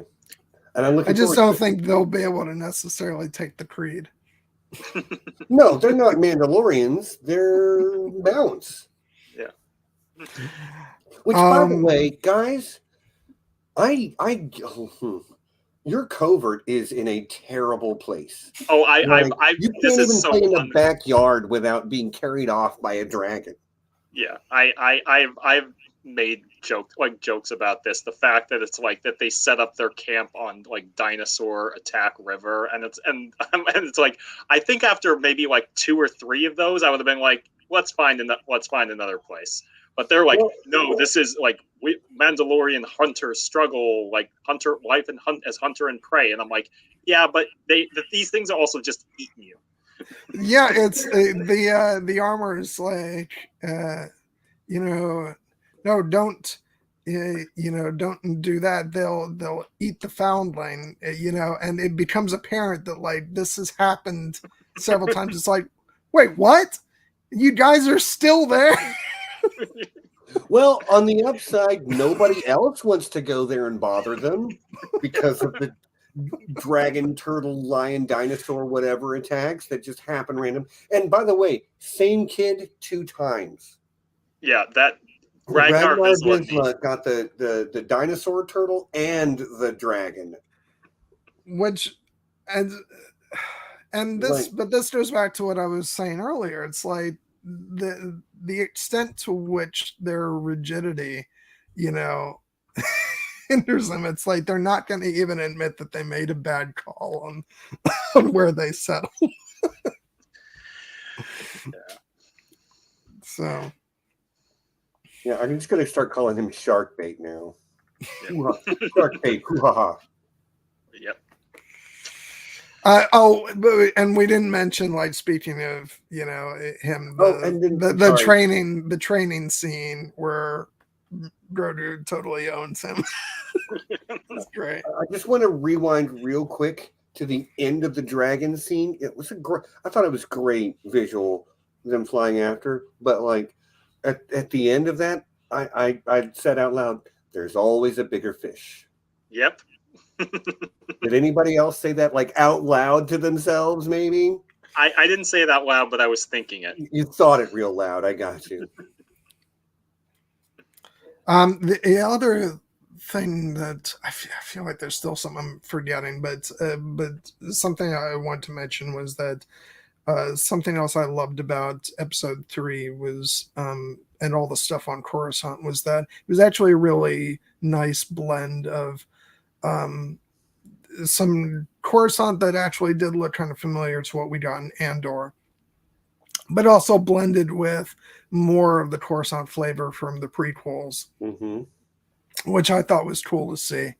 God, there's something else I want to mention, but I'm blanking that. I'll remember as soon as we sign off. It's like the moment I end the stream, you'll be like, "Oh!" Well, last chance, Jared. You got any final thoughts? Yeah, no, I'm very much enjoying this season. I'm very eager to see where it goes, not just in terms of the narrative of this season, but as I mentioned kind of at the top of the stream, how it's going to fit into this larger picture of the Mandoverse with all these shows that are coming up that are interconnected. In particular, Ahsoka, which is coming out later this year. And I fully anticipate that there's going to be some kind of tie to Ahsoka. My pick for the most logical would be maybe Sabine shows up at some point later this season. But then also, as we mentioned, there's that moment at the beginning of episode 3 where they're going back to Bo-Katan's castle and they're attacked by the TIE fighters, and that awesome dogfight sequence, by the way. And Bo-Katan makes the idle comment, "That's a lot of ships for an Imperial warlord." That could be Moff Gideon out for revenge, but as we all know, Thrawn is out there. He will be a presence in the Ahsoka show, and I do wonder if they're going to start tying in with the New Republic. And we know Carson Teva will be coming back later this season. They are building towards something bigger, and I am very keen to see how Mandalorian fits into that.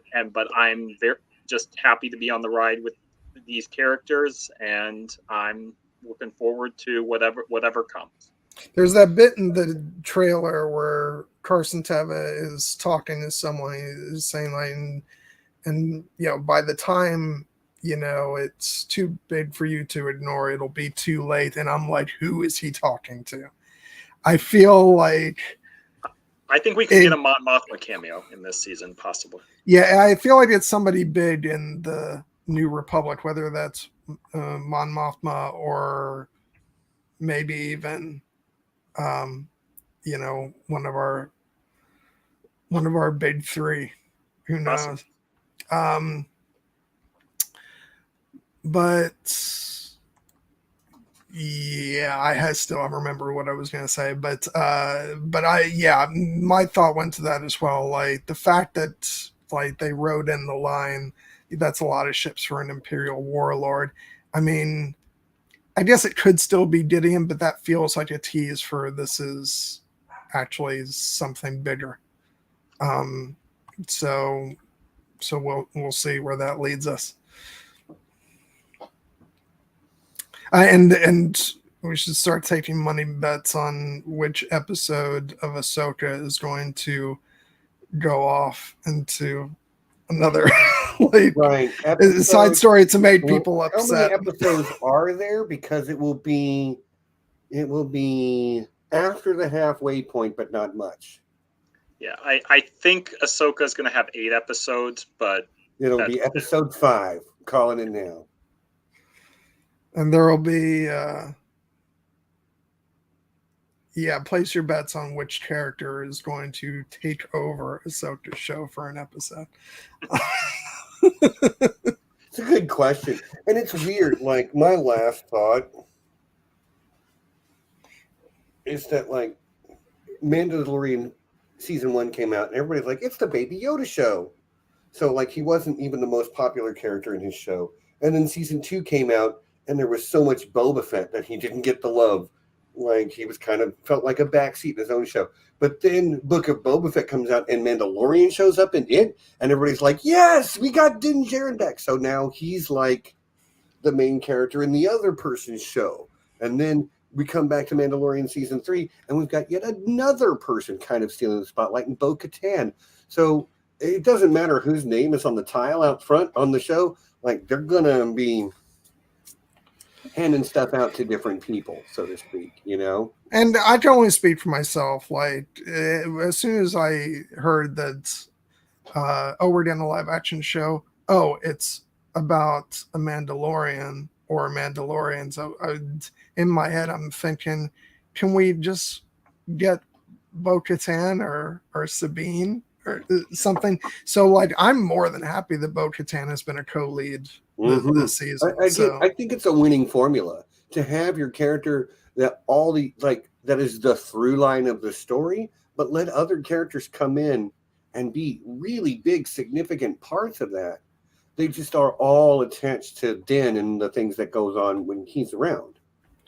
And I just think it's kind of what they're doing in general with a lot of these stories, because even like there's been complaints about the Bad Batch that sometimes on certain episodes, like especially if it's a 2-parter, the first episode will go off somewhere else and start like telling a story that has different central characters, and then like the second part, the batch will come through, and that's how they interact with that story. And it's like, you know, and with that show and with this show, as well as, you know, Ahsoka, Book of Boba Fett, all that, we're getting wider portraits of the galaxy at this time, and different characters are going to come into play with the story. So it's not going to be, you're not going to have these shows that are just about this one character. And you shouldn't. Yeah. No. Because I mean, that's the way it was. I'm sorry, go ahead. No, I was just going to say, and I mean, that's the way it was in the Star Wars movies, too. I mean, the original trilogy is Luke Skywalker's story, but it's also Han and Leia, and then the prequels are Anakin Skywalker's story, but there's also Obi-Wan and Padme and the larger galaxy, and the sequels are Rey's story, but we also have Kylo and everyone, and Finn and Poe. So, you know,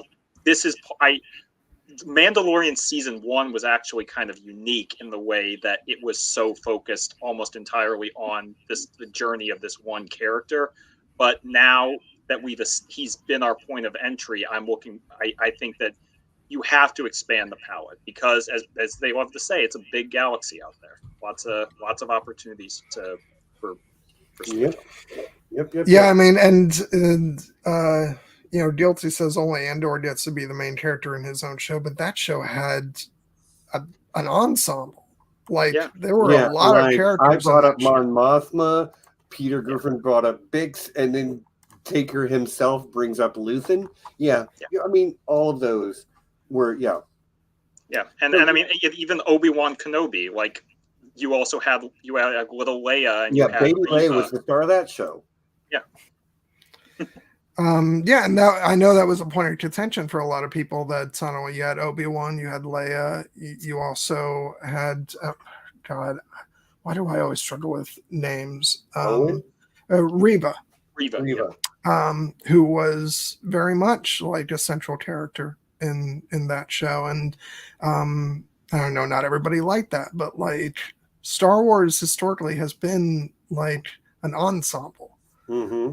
Like, Even if you it's rare, like it's very rare for it just to be like focused on one character. I think you're right, Jared. But you have Mando season 1, which is probably the closest we get to something where it's focused primarily on sort of but even then, like that gets like then Baby Yoda comes into it, and all of a sudden it had a lot of heavy lifting to do to establish the characters and the tone and the setting that they were in, because it was a time period and a character we didn't really know anything about.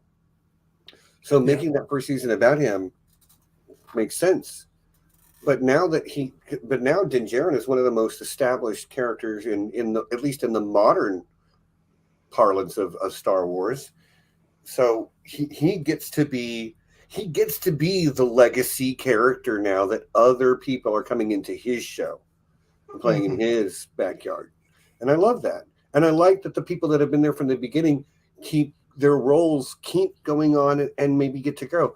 Like Carl Weathers, oh gosh, I can't think of his character's name, but the magistrate. Oh, Grief Karga? Yeah, Grief Karga. Like the fact that he, season 1, he's kind of a shady, underhanded, double dealing kind of guy. Season 2, he's trying to help get things cleaned up. Season 3, he's back again. Very respectable, very, prim and proper. And I kind of love that character wouldn't exist without this show. Mm-hmm. But they don't just one scene or one season. Like, he gets to stay there. He gets to keep growing. And yeah, Grief Karga is developed enough he could show up in a different show. Just you need to be on Navarro, and great, Grief Karga's there. Yeah, I think, sort of going back to what I was talking about with the sort of these shows and painting this wider canvas, like whether you like it or not, that's what the quote unquote Mandoverse is. It's one larger story. And so you get kind of narratives that are going to dip in and out of, each of the shows. And I like that even now, at the beginning of each episode, it just it doesn't say previously on The Mandalorian. It just says previously, and shows the scenes from, whatever show is relevant. We've seen stuff from the Book of Boba Fett,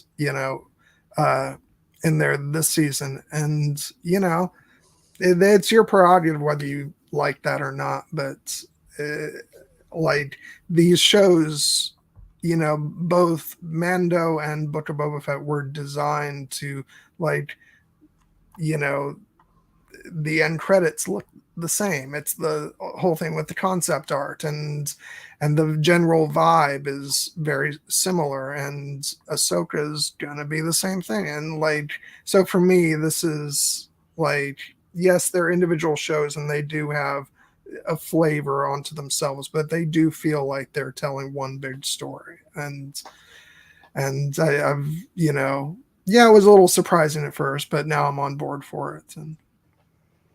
And I like what they're doing. Nice.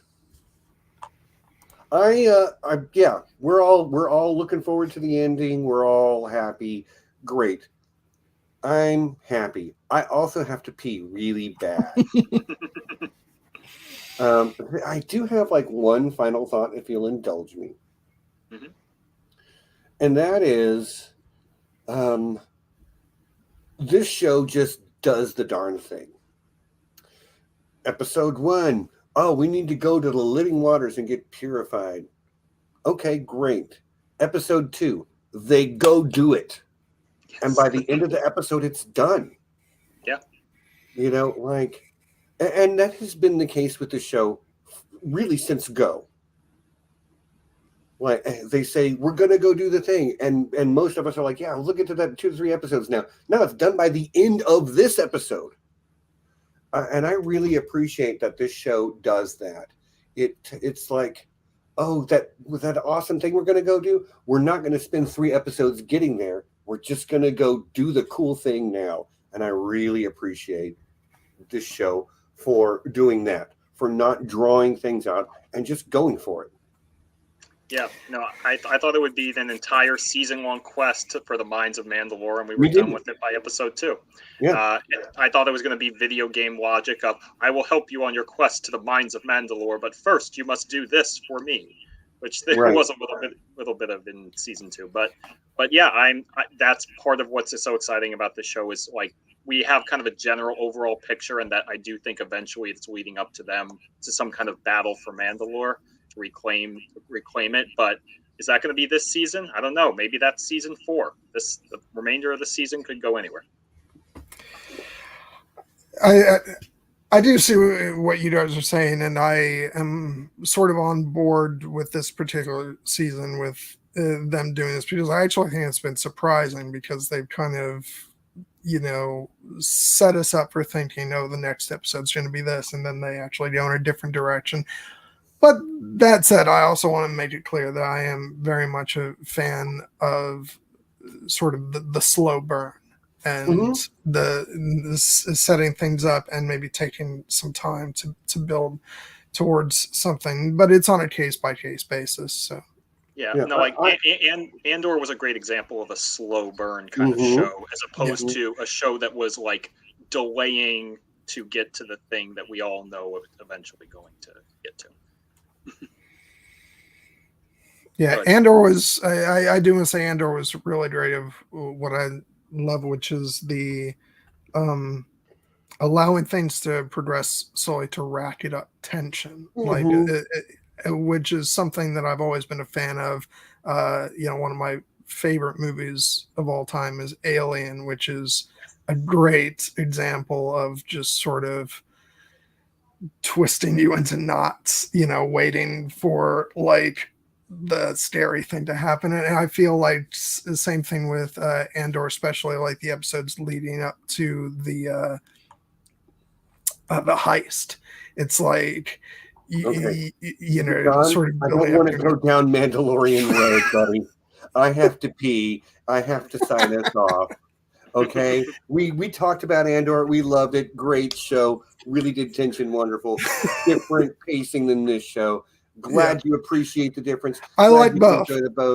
Glad you can enjoy both. Jared, thank you for joining us. It's a pleasure as always. Genuinely. Thank you. We don't want to ratchet up the tension to you going to the bathroom. Yeah. But anyway, thanks for everybody being here. If you're going to be at Ice and FireCon, come see me and John. Nessie will be there as well. Come see us there. Hang out. We'll see you next week again. We don't know what it is. We've got a few ideas. Feel free to throw ideas our way. Log into Slack and tell me your ideas, or DM me on Twitter, or if you're just watching this later, leave a comment about a character you'd like to see us discuss. Anyway, my eyes are floating.